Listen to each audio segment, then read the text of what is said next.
good friends at Trinity, and always a joy to come here this morning and every other morning. I don't think I've ever been here in the evening, actually, have I? Just for the men's Chinese food that we have, which is we have a great time in that. When we come together for a Chinese meal and discussion together, that's great. So this morning, I kind of just felt led this morning to share something of my testimony. So, in a sense, I won't be preaching this morning, but I will be. And in a sense, I won't be teaching this morning, but I will be. But what I will be doing for certain is telling you a story. And I think we all like a good story, don't we? I mean, Jesus told stories. I think we can identify with stories. People, I don't know if you know this, but apparently our brain works better with stories than a list of facts. Our brain can process it better. So that's why it's good to tell stories and to kind of flesh out some facts. So that's what I'd like to do this morning. Just share some stuff about my testimony on how I came to know Jesus.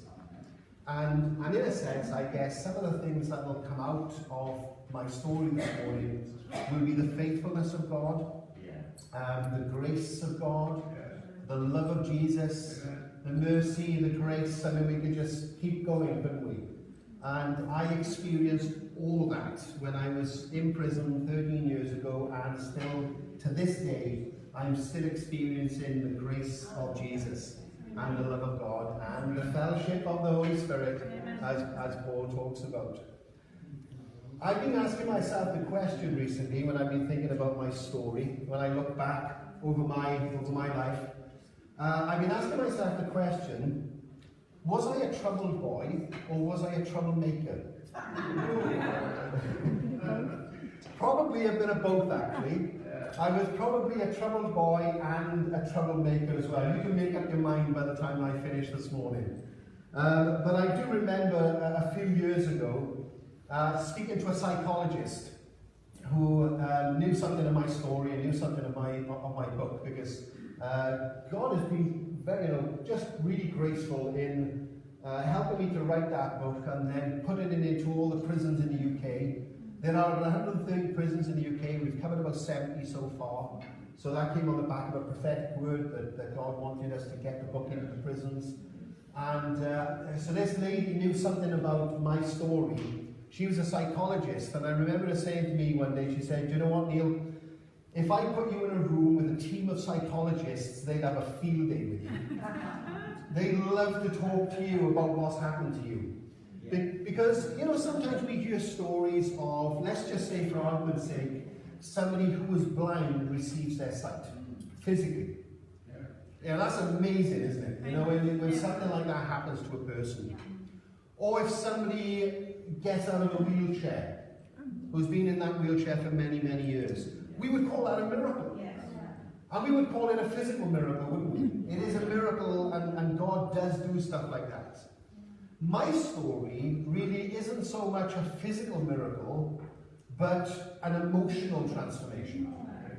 And I guess you could also say a character transformation. So what I'm going to do this morning is kind of give you like a shortened version, okay? Because there's so many things to say, so I'm going to have to just give you a shortened version. And by the way, if you want to buy a book, they usually go £5 a copy. But if somebody here this morning wants to, take a book and they don't have any money on them, that's also okay. Just feel free to grab hold of them. But if you want to contribute, that's also, I received that as well because I had to pay for them. But I'm also happy to give them away because that's what they're there for. So I'm just going to give you the shortened version of some of the things that's in the book. I probably best to back up to kind of my young days and kind of give you a bit of a background and then go on a step-by-step process, I guess, through my life story. So when I was young, my mother actually was a Christian. So that's a good thing. That's a good start, isn't it? And my mother's mother was a Christian. Actually, most of my mother's side of the family were Christians. But my father's side of the family were not. So my father still isn't.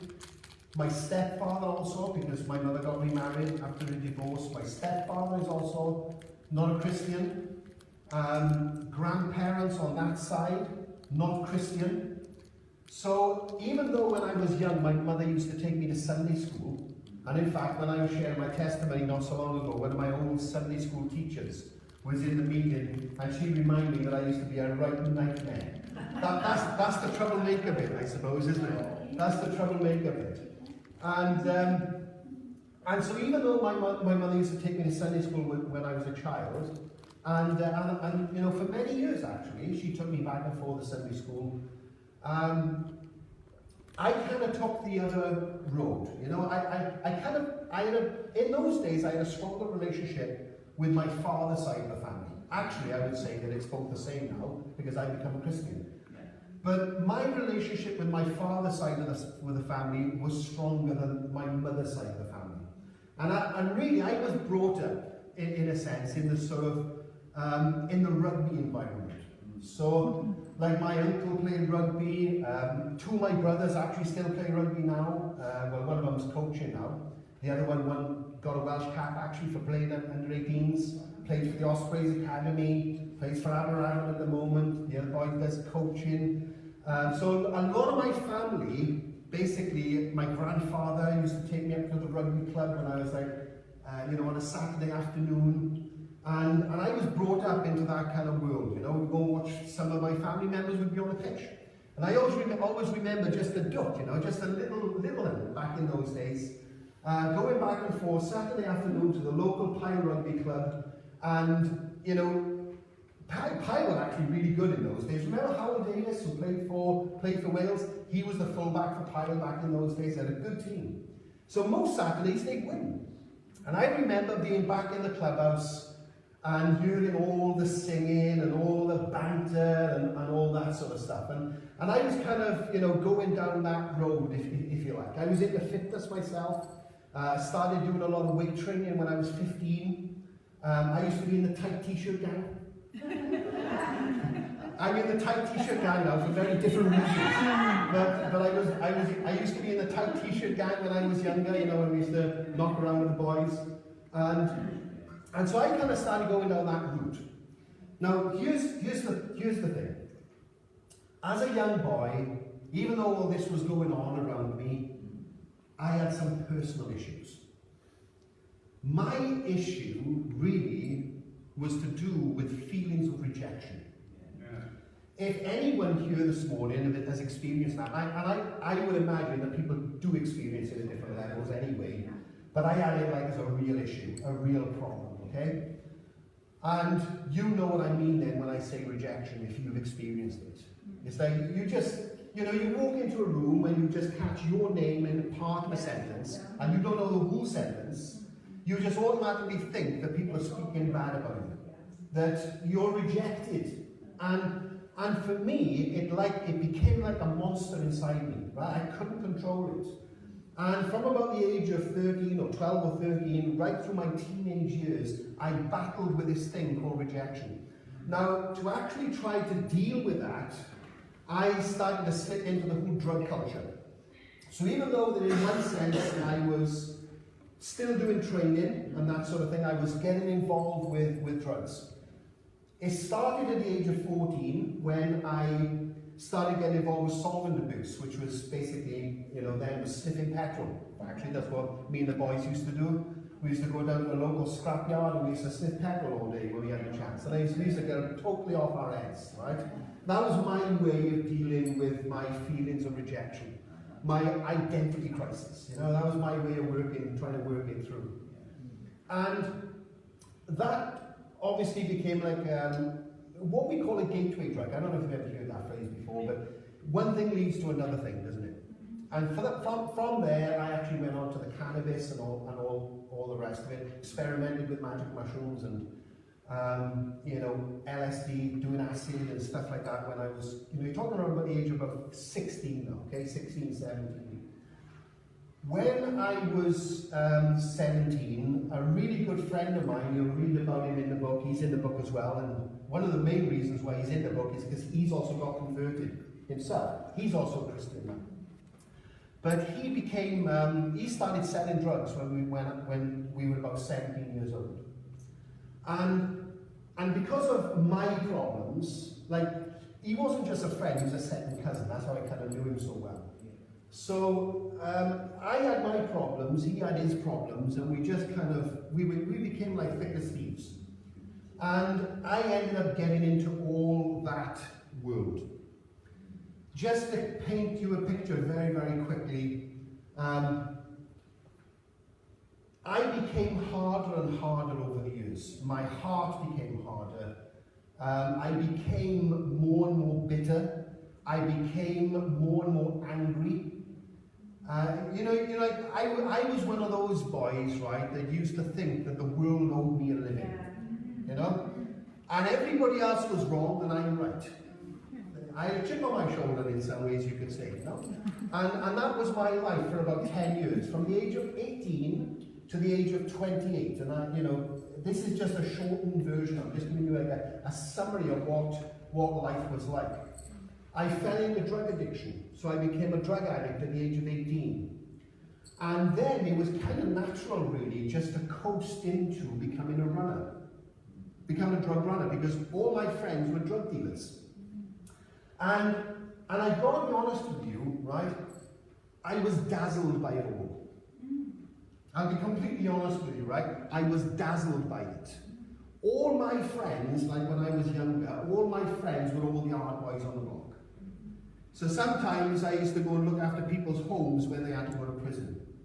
And I remember being in people's homes who were well known in the community, and the police used to turn up to arrest them for whatever they were coming for. And I was amazed when I used to watch some of these boys say to the police, "I'll come back tomorrow." And the police would listen to them. I mean, they were just that well known. I mean, they were the hard boys on the block. They were all the boys that were dealing drugs. They were all the boys that were doing debt collecting, money laundering. I was mixing with all those guys. They were all my friends. And I got dazzled by it. It whisked my heart away, And those days of Sunday school and all the people that I knew from those days just kind of vanished into the background. My mother's side of the family just became like distant. And anything that I knew about God just went to the background. And that was my life for about 10 years. And they were crazy days. I remember doing like all the clubbing down in Swansea. That was the tight t-shirt gang stuff. And, just thinking that I was a legend in my own mind. That's the fact. I was a legend in my own mind. And I thought I was the bee's knees. And I kind of lived in that world. But what happened is that there were a few incidents that happened towards the end of this 10-year period that I would just like to draw your attention to show you how God broke into my life. Yeah. Now I want you to understand, right, that I was well established in this drug culture, and I was still getting harder and getting more and more violent, getting more and more nasty. The old sort of like nice Neil was disappearing. And something else was emerging that I didn't like, but it was just happening. And I was well established in this drug culture as an addict, as a runner, as a dealer myself, and really getting established in a character, because habits become character. Here's a great saying, right? Choices become habits, and habits become character. So I was well established in this kind of way of thinking. And it's just the way my life was. Now, I'm just going to zoom in on the last, the last year or two of my days in the drug culture, and then what happened to me, and then how Jesus has been for me since, Although I believe he was there all along, actually. I have no question in my mind about that. I believe that Jesus was there all along. I'm like a prodigal son in a sense. And actually, when I came back to the Lord, Jesus actually reminded me of the day when I was about 13, right? When I was about 13 years old, Jesus took me back to the place. I remember it in my mind, the exact place and the moment when I told him I didn't want to know him anymore. Whatever I did know, I didn't want to know anymore. And he reminded me of that, and still reminded me that I've been there all along for you. I mean, how faithful is Jesus? How faithful is he? And so anyway, some of my friends basically were also boys that used to work on the doors in Cardiff and Swansea and all the rest. And one of my friends who used to work on the doors, actually he used to come back before visiting me when I was living in North Canary at my own house then.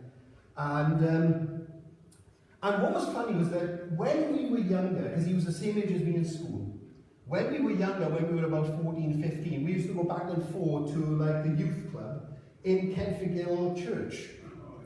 And we used to know a guy that we used to call Uncle Bert, right?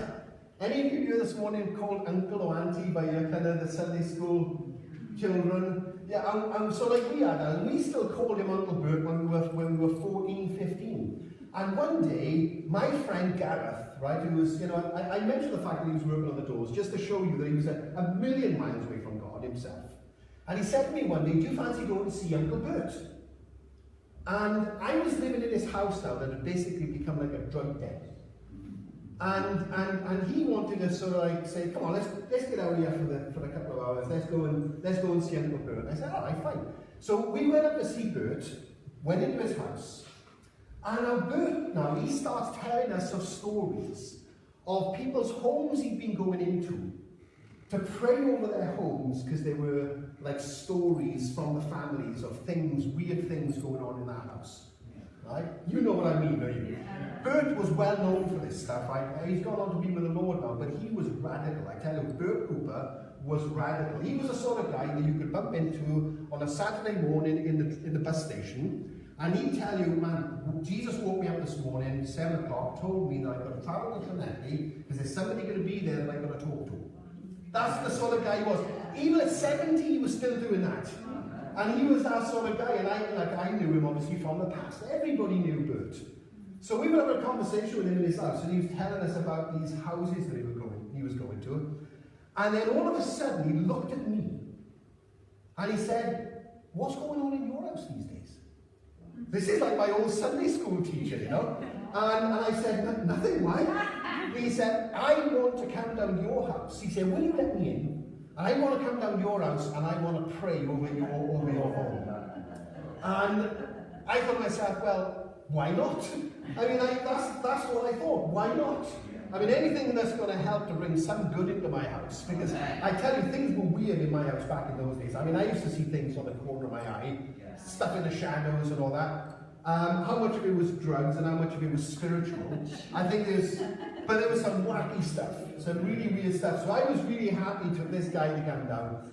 So all of a sudden now, Bert comes down to, we drive down to and park outside my house. I jump out of the car, Bert jumps out of the car, and my friend Gareth just puts his foot on the pedal, drives off and says, see you later. Leaves me now with this fanatic of a Christian. Basically, and Bert now is like, he wants to go into my house and pray over my house. So in he goes, and I'm telling you, he was like one of the Ghostbusters. I never saw anything like it in all my life.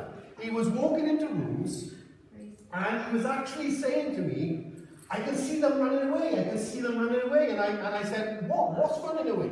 He said, demons, he said, they're running everywhere. And I was thinking to myself, man, who's on drugs? Me? I thought this guy's lost his mind. So I didn't know anything about him those days. And I said, I thought this guy's lost the plot. Next thing he wants to go upstairs now. And here's the thing, I got loads of stuff. And, lying around upstairs that you just don't want your old Sunday school teacher to see. So I go on ahead of him and I'm hiding stuff. And I can just hear him coming in behind me. Praying in tongues, pleading the blood of Jesus, asking the Holy Spirit to come, and it's all foreign to me. And he's just doing power, he's just working his thing in there and just asking God to come in power. And it was just bizarre. And next thing he goes downstairs out the back, and he wants now to pray in one of the sheds. Now he made a beeline for this particular shed, and I found that really interesting because I used to stash drugs in that shed, and I'm not sure if there was drugs in there at the time. And he said, I'm going to pray in there. So, woof, in he goes. He's praying in there, and I'm standing outside. And then he comes out, His hair was like that. He looked like a madman. His eyes were like that. And he started walking towards me. And he put his hand on my head and he started praying for me like this. And I'm standing there like that in my back garden, right? It was about 2 o'clock in the afternoon. And I'm just standing there thinking to myself, oh my goodness. If the neighbours see this, they're going to call in the men in white clothes, you know? So he's praying for me anyway. He goes. He's done his thing. Now, here's the funny thing, right? For about 3 days, there was a different atmosphere in my house. And I wanted more than ever to change. I felt like I wanted to change. But I didn't really have anybody to connect with. So what did I do? Back to what I knew best, isn't it? Just back, doing drugs again. Anyway, not long after, a really good friend of mine committed suicide. One of the boys that we used to knock around with a lot, he hung himself from a tree in the Paul Comprehensive School. I remember when I go to buy steroids from one of the boys, because like I said, I was doing a lot of training and that back in those days, and having seasons on steroids and that sort of thing. Went to his house and he says to me, have you heard about Gareth? Really sad about Gareth, isn't it? I said, what's happened to him? Killed himself last night. I said, man, you've got to be joking. Don't make jokes like that. You know, don't say that to me. He said, would I joke about something like that?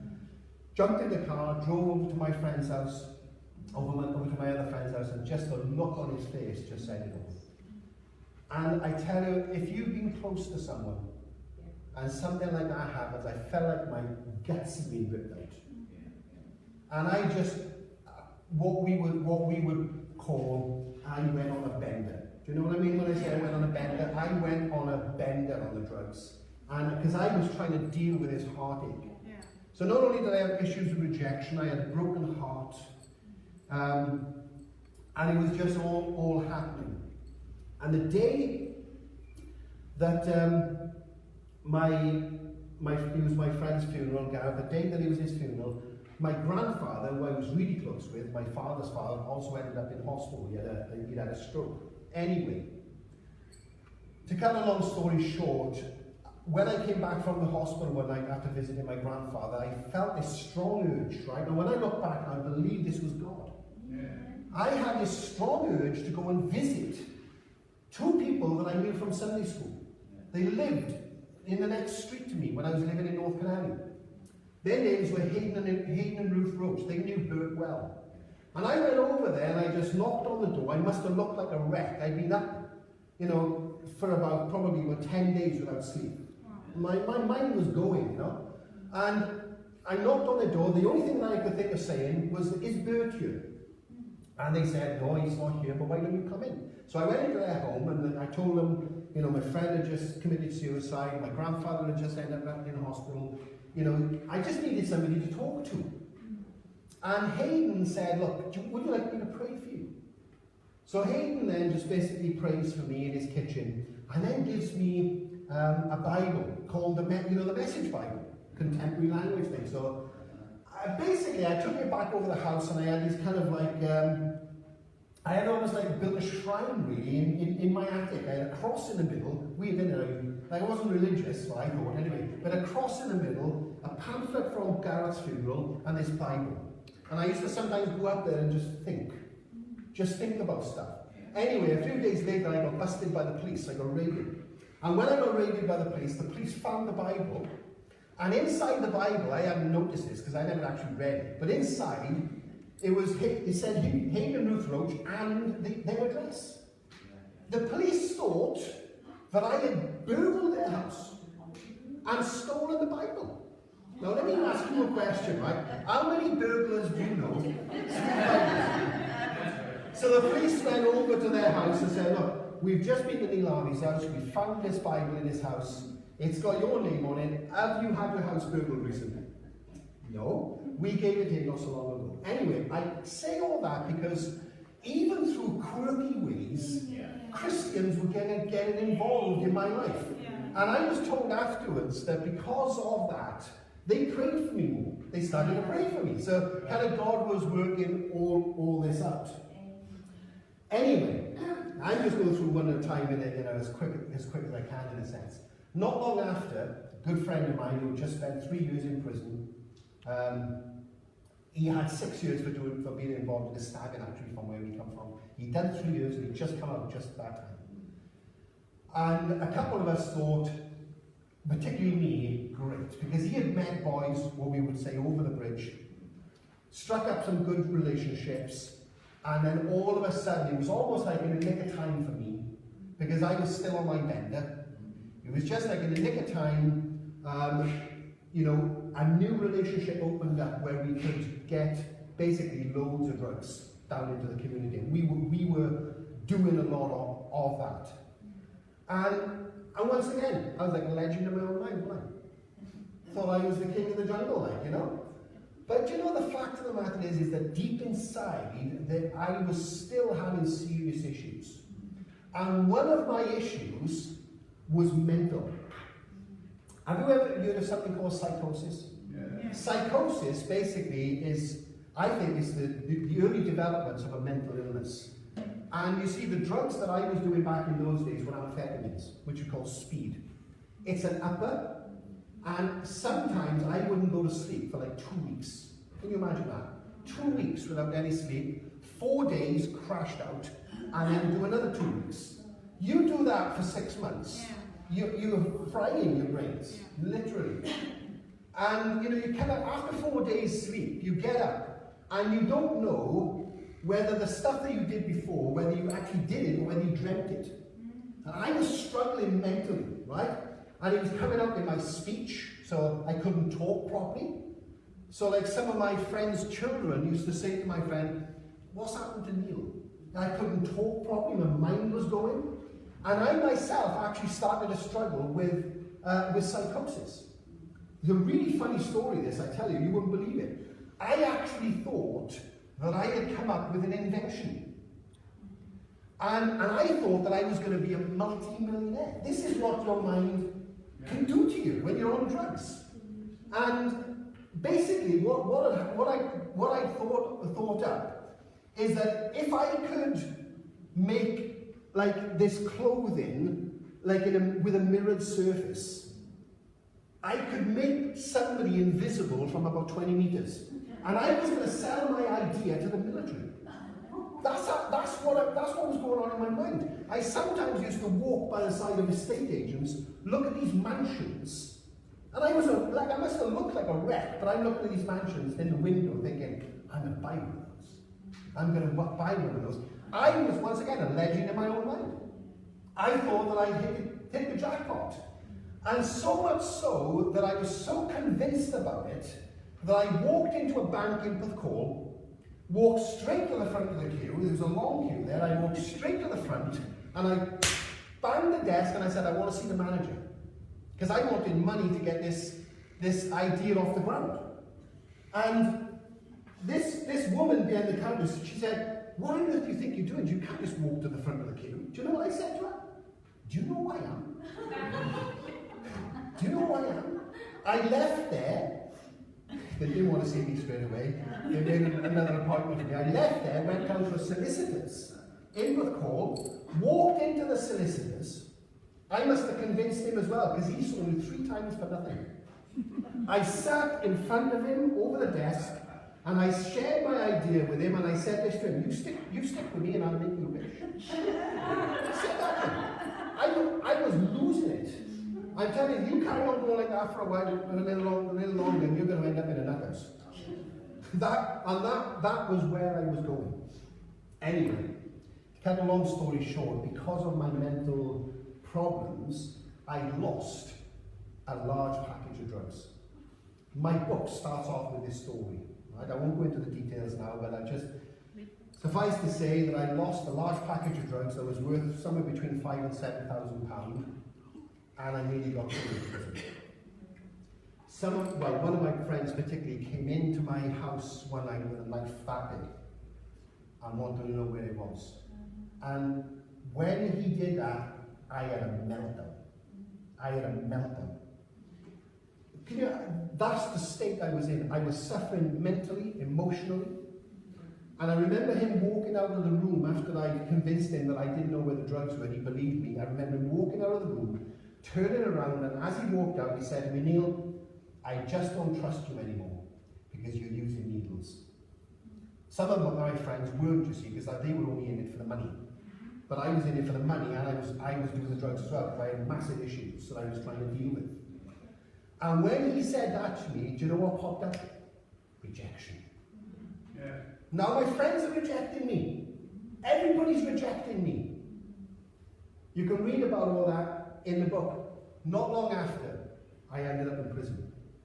This is what I want to finish with and talk to you about briefly. I ended up in Cardiff prison. Basically, I remember the day that I walked out of my house. I'd had a complete gutsful. I had bought it 2 years earlier, and I never paid a penny mortgage on it because I used to use all my money on drugs, of course. The only reason why they gave me the house is because I had a couple of months when I had a good job, and I never paid a penny mortgage on it. So you can imagine the red letters, not only from the bank, but also from the electricity board and everything. And I remember the day I was sitting there, I was absolutely broken. Now this is after the incident with my friend. I was absolutely broken. I was trying to find my, trying to get my head straight just to try and get a needle into my arm. And as I was sorting it all out, the lights went off, the electricity board just cut me out. And that was my life. That was my life. I was sitting in a house that was just about to be repossessed. I was struggling mentally, emotionally. I was broken. I had a broken heart. I was a wreck. And, my life, like those lights going out, was like my life. It was darkness. Darkness. I remember a couple of days later, and once again, I believe it was God. I believe God gave me the strength. I believe God put something in me. And I remember getting up one morning and saying, this place is God forsaken. I'm out of here. I've got to get out of here. And I remember saying to myself, if I don't get out of here, I'm going to die in this place. So I remember walking out of the house, walking down the path, and it was almost like I was saying in my own mind, you can have it. That was to all whether, all the people that were back and forth, it became like a drug den. And I walked out of there, and I didn't even look back, and I went and handed myself into a police station because they were warrants out for my arrest, and they put me in Cardiff prison. When I was in Cardiff prison, there was a lot of stuff going on in me.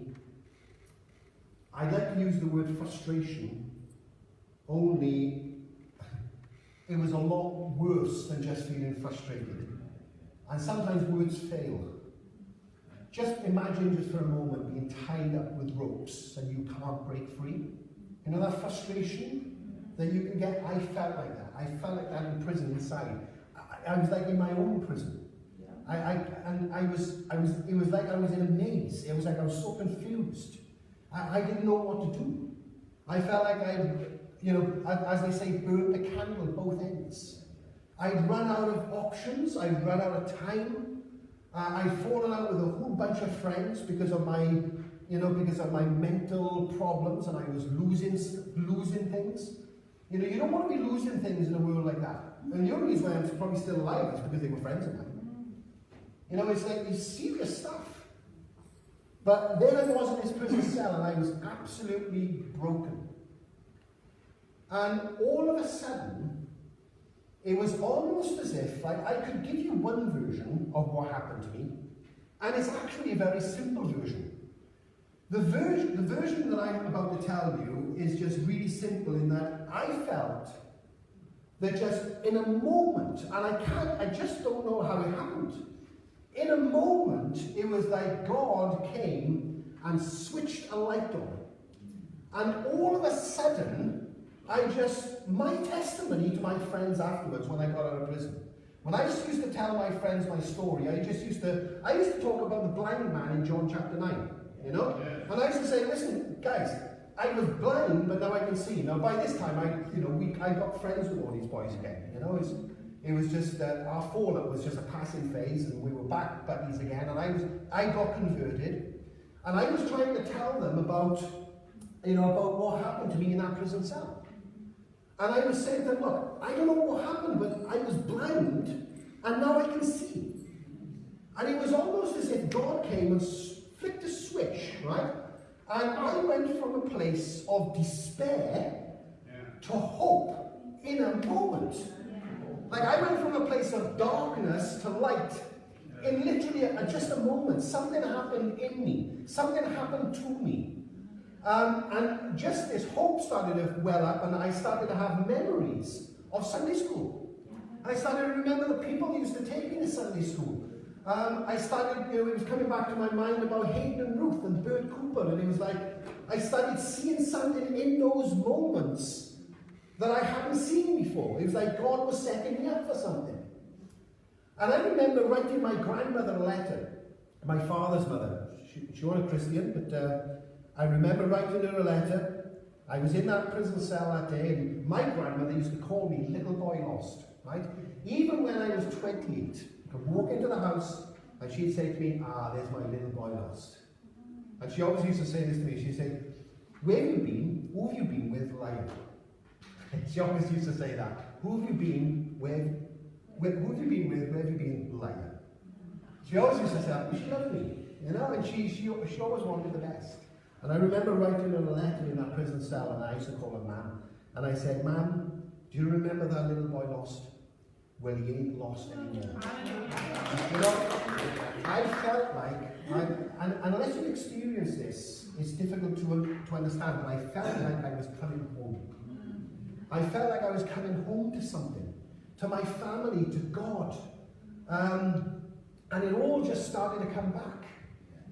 But here's the big thing really, is that that's the easy version. Afterwards, God has shown me really what happened.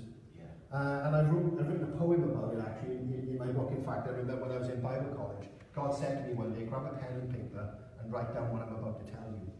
And I've got a poem in the back of my book, it's called The Voice. And really, what happened is that Jesus spoke to me when I was in prison. I remember the voice. I remember him speaking to me. And I remember the love that came from his words. I remember his promise to me that he could change me, that I could be different, that life could be different. And I remember, like it was yesterday, Jesus saying to me, Neil, if you want a second chance, I can give you another chance. And I remember actually asking a question, because there was a conversation going on. And I remember asking a question, who are you? Who's talking to me? And as soon as I finished that question, the name that came to my mind is Jesus. And like Jesus seemed quite distant to me in that then, even though he was speaking to me whilst I was in prison, I was still a bit disconnected. But when I got out of prison, I started going to church. I remember one night, the guy in there was preaching. I was sitting kind of around about halfway up the aisle, and he was preaching a gospel message, you know, about Jesus' love and all the rest of it. And I was sitting in this chair, and I felt like shouting out, ask me. That's what I felt like. I felt like I nearly did at one point. And then he felt like, ask me to give my life to God. And it was like I was waiting for him, and he was dragging it out. I was waiting for him to ask, and I literally felt like there was an elastic band on my chair, and I was going like this. I'm going up the front now. As soon as he asked, I'm going up the front. And it was like the moment came and he said, I want to ask anybody here if they want to give their life to Jesus. I tell you what, it was like somebody came like that with the scissors. I went, and I shot to the front. From there to here, I sat on the front and just cried. Folks, I tell you what, you know, like, it's like all the barriers that I built up over my life just broke. They just broke. And it was like I felt raw inside. And I just couldn't stop. I mean, for months now, right? For months. You're talking like 3 months. That's all I could do. I was laughing, crying. I was just thanking God for everything that he'd done, and then I'd cry because I realized how much he loved me and how much I'd squandered life. And then I start worshipping again and just giving God thanks, and then I cry again. And I was just laughing, crying. I mean, God messed me up. He messed me up. He turned me upside down. And for months in the church, I just fell more and more in love with Jesus. And to this day, you know, it's still exactly the same. It's just grown more and more and more. That's the short version. And I'll stop at that point. If you want to know more, it's in the book. Because I would love to almost, in a sense, do a part 2 really, and tell you what it's been like since then. You know, it's the grace and the love, the forgiveness, the weight being lifted off, the transformation. You know, it's just incredible. The faithfulness of God is just immense, incredible. And, you know, I'm not ashamed to say I love him totally. I mean, I realized how much he loved me, and I've just fallen in love with him. Because I had nothing to offer Jesus, nothing, other than just a broken life, a broken heart, a broken mind, messed up emotions, and it was like the Lord said to me, give it me, and I'll do something with you. I'm a pastor now. Police officers who arrested me in the past, right? I am now, some of those guys go to church that I'm a part of, and I'm their pastor. David Daniel, who used to be the chief superintendent of the Rhondda Valleys, David Daniel, I work on the same team as him. And it is not only God does stuff like that. I'm healed. I'm healed. Mentally, emotionally, I'm healed. And it's all because of Jesus. Okay.